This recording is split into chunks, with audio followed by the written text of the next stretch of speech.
Hey guys, welcome to football দুনিয়া। আর একটা ভিডিওতে সবাইকে স্বাগত। তো এই ভিডিওতে খুব গুরুত্বপূর্ণ একটা বিষয় নিয়ে কথা বলবো এবং সেটা নিশ্চয়ই এতক্ষণে থাম্বনেল দেখে বুঝে গিয়েছো। এখন প্রায় রাত 1টা বাজে এই সময় ভিডিওটা করছি, তার কারণ সারাদিন সেই রকমভাবে ডিটেলসে কথা বলার টাইম পাই না।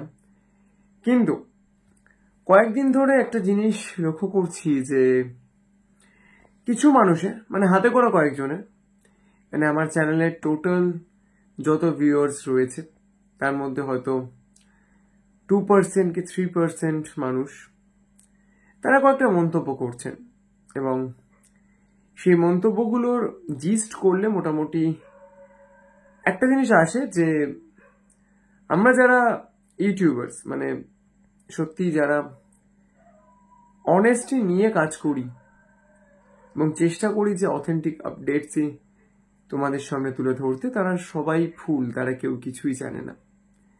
শুধুমাত্র ইস্ট বেঙ্গল ম্যানেজমেন্ট বা ইস্ট বেঙ্গলের কিছু কর্মকর্তা বা কিছু সাপোর্টার্স বা তথাকথিত কয়েকটা বড় বড় চ্যানেল তারা এই সমস্ত কিছু জানে।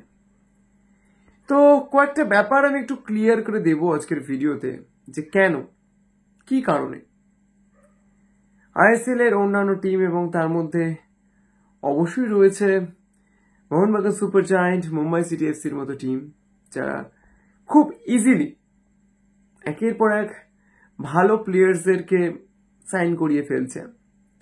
তাহলে ইস্ট বেঙ্গলের সঙ্গে এত প্লেয়ার্সের লিঙ্ক আপ কেন করতে হচ্ছে, আর ইস্ট বেঙ্গল কেন প্রতি বছর দল গঠন করা নিয়ে একটা জায়গায় গিয়ে সাফার করছে? তো প্লিজ পুরোটা ভালো করে শুনো, কারণ অনেক কিছু বলবো, একটু ধৈর্য ধরো, তাহলে হয়তো অনেক কোশ্চেন অ্যান্সার পেয়ে যাবে। প্রথমত, কিছু মানুষ রয়েছে যাদেরকে একদমই আমরা পাত্তা দিই না, তার কারণ এটা শুনতে ফানি হলেও ঠিক যে অফিসিয়াল অ্যানাউন্সমেন্ট হয়ে যাওয়ার পরেও কয়েকজন এসে ভিডিও নিচে ঠিক কমেন্ট করবে যে এটা ফেক নিউজ। তো দেখো, আমি চাইলেই যে কারোর কমেন্ট ডিলিট করে দিতেই পারি, কিন্তু আমি কোনো কমেন্টস ডিলিট করি না, কারণ যে যার বক্তব্য বলতেই পারেন। কিন্তু ব্যাপারটা হয় যে অনেক সময় সেই সব কমেন্টস থেকে যারা সত্যি ভিউয়ার্স, আমাদের রিয়েল ভিউয়ার্স, অনেস্ট ভিউয়ার্স, তারা কিন্তু সেটা দেখে প্রভাবিত হয়ে যান। দেখো, একটা কথা বলি, যদি আমার চ্যানেলের লাইকস অ্যাভারেজ দেখো, আমি গ্যারান্টি দিয়ে দেখিয়ে দিতে পারি সেটা 98%-এর কাছাকাছি রয়েছে। তো 2% মানুষ কি বলছে সেটা নিয়ে সত্যিই ভাবিত নই। কিন্তু এইটা অবশ্যই সবার সামনে আসা দরকার যে কেন এত এত প্লেয়ার্সকে নিয়ে লিঙ্ক আপ তৈরি হয় এবং শেষ পর্যন্ত কেন পাওয়া যায় না। দেখো, প্রথমেই একটা কথা বলে রাখি, মুম্বাই সিটি এফসি বা মোহনবাগান সুপার জায়ান্টের কাছে একটা কিন্তু ফিনান্সিয়াল সাপোর্ট রয়েছে। আরপিএসজি সঞ্জীব গোয়েঙ্কা গ্রুপ যেরকম ভাবে টিম করে, বা সিটি গ্রুপ যেরকম ভাবে টিম করে, ইমামি ম্যানেজমেন্ট কিন্তু সেরকম ভাবে টিম করে না। আরপিএসজি সঞ্জীব গোয়েঙ্কা গ্রুপ যদি কোনো প্লেয়ারকে টার্গেট করে, তাকে নেবার পসিবিলিটি কিন্তু 90% থাকে।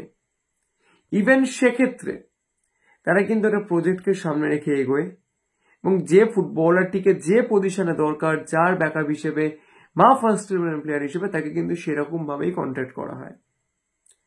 আমি তোমাদেরকে এইটুকু গ্যারান্টি দিয়ে বলতে পারি, পারলে আমাকে ভুল প্রুভ করে দেখিও, ইস্ট বেঙ্গল কিন্তু একের পর এক ফুটবলারের সঙ্গে কথা বলে এবং সেক্ষেত্রে শুধুমাত্র যে স্যালারি বা অন্যান্য যেসব টার্মস অ্যান্ড কন্ডিশনস রয়েছে সেইটাই ইম্পর্টেন্ট এরকম কিন্তু নয়। তার সঙ্গে সঙ্গে ক্লাব কালচার এবং তাকে কনভিন্স করার যে ব্যাপার, সেটা মোহনবাগান সুপার জায়ান্ট বা মুম্বাই সিটি এফসি বা কেরালা ব্লাস্টার্স এর রিক্রুটিং টিম যেরকম ভাবে করে, এতদিন পর্যন্ত কিন্তু ইস্ট বেঙ্গলের রিক্রুটিং টিম সেই জিনিসটা করতে পারেনি। মার্কেটের টপ অপশনসদের কিরকম ভাবে কনভিন্স করতে হয় সেই ব্যাপারটা কিন্তু কিছুটা হলেও পিছিয়ে পড়ে ইস্ট বেঙ্গল ম্যানেজমেন্ট। এবার চলে এসে আপডেটে। আমার চ্যানেলে সবকটা ভিডিও আছে, দেখে নিতে পারো। আগের বার যখন সবাই বলেছিল প্রভসুকান সিং গিল ইস্ট বেঙ্গলে আসবেন, আমি বলেছিলাম ইস্ট বেঙ্গলে আসবে। সাউল ক্রেসপো যাকে সেই গোয়ানিজ ভদ্রলোকটি বলেছিলেন তিনি ইস্ট বেঙ্গলে আসবেন না, আমি বলেছিলাম আসবে। তো এইবারও যে যে ফুটবলারের ব্যাপারে আমি আপডেট দিয়েছি, দিয়ামান্তা কোচ, সেভিয়ার গামা, জয় গুপ্তা, যাদের ব্যাপারে আপডেট দিয়েছি লাস্ট অব্দি দেখো, তারপরে আমাকে বলবে। অন্যদিকে মোহনবাগান সুপার জায়ান্টের ক্ষেত্রেও আরমান্দো সাদিকুকে আগের সিজনে যখন সবাই প্রায় এফসি গোয়াতে সাইন করিয়েই দিয়েছিল, তখন আমি বলেছিলাম যে আরমান্দো সাদিকুর মোহনবাগান সুপার জায়ান্টে আসার পসিবিলিটি সব থেকে বেশি। তো দেখো, আমরা কিন্তু প্রত্যেকে ট্রাই করি, হার্ডওয়ার্ক করি, ট্রাই করি যেটা অথেন্টিক আপডেট, যেটা সত্যিই হচ্ছে সেটা তোমাদের সামনে প্রেজেন্ট করতে। কেউ 100% কারেক্ট হয় না, আমি নিজেও এটা দাবি করবো না যে আমি 100% কারেক্ট, কিন্তু চেষ্টাটা কিন্তু আমরা প্রত্যেকে করি। তো আমার মনে হয় আমরা যারা ইউটিউবার্স রয়েছে, বিশেষ করে যারা ছোটখাটো ইউটিউবার্স রয়েছে, যারা হাতের সামনে থাকি, তাদেরকে অ্যাটাক করাটা খুব ইজি। একটু এই গলার শটটা যদি ইস্ট বেঙ্গল ম্যানেজমেন্টের ওপর তুলতে, যে সত্যি এখনো পর্যন্ত যেসব ফুটবলারদেরকে ইস্ট বেঙ্গল সাইন করিয়েছে, বিশেষ করে ইন্ডিয়ান ফুটবলার্সদেরকে যেটা কনফার্ম হয়ে গিয়েছে, আমি সবার প্রতি সম্মান রেখেই বলছি, তাদের দিয়ে কি সত্যি আইএসএলটা চ্যাম্পিয়ন হওয়া সম্ভব? কোশ্চেনটা একটু নিজেরা করো, আনসারটা পেয়ে যাবে। অনেক দাদারা রয়েছে ক্লাবে, তার সঙ্গে সঙ্গে বড়সড় ইনভেস্টার, প্রফিটেবিলিটি, সব কঠিন কঠিন বিজনেস টার্ম, শুধু সেগুলো দিয়েই হয় না, একটা ইমোশন থাকা দরকার।